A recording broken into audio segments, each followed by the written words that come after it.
Of course, Indianapolis.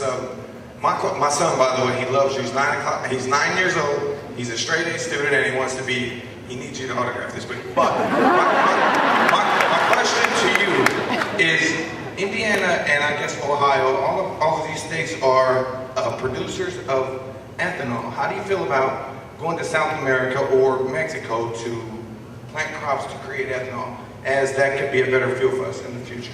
Well, it's a great question, and let me talk to you just generally about it. We spend, your book will get signed, I promise. We spend $1 billion a day sending money to foreign nations because of our addiction to foreign oil. $1 billion a day. And oil prices are at the highest level in history, and they're not going to go down significantly anytime soon because China and India, they need more fuel for growth. There are 1 billion Chinese who don't have cars yet who want a car. There are 1 billion Indians who don't have a car yet who want a car.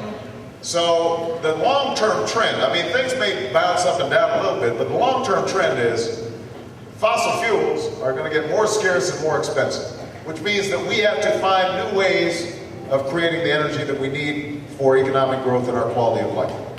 And alternative fuels are one of the most important ways for us to do that. Now, corn-based ethanol is not optimal. I've been a big supporter of corn-based ethanol. I come from a corn state, Illinois, and it's a good transitional technology to start developing the infrastructure. But the truth of the matter is that corn-based ethanol is not as efficient as, for example, what the Brazilians are doing with sugarcane. Much more efficient, that produces a lot more energy per input. And so we've got to start finding, are there things like switchgrass or other strategies that we can use to create these alternative fuels? All that is going to require research and development money. And the way we're going to pay for it, under my plan, we're going to, as I said, we're going to cap the emission of greenhouse gases that are causing global warming. And that is going to generate, that means that we're charging polluters for the carbon they're sending into the atmosphere.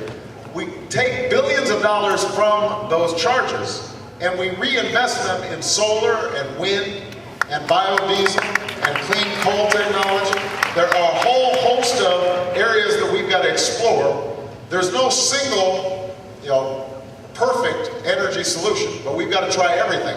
Essentially have a Apollo project. When John F. Kennedy said we're going to the moon, nobody then knew how we were going to do it. We didn't have the technology, but we had the will and the focus and the imagination to say we're going to do it, and it got done.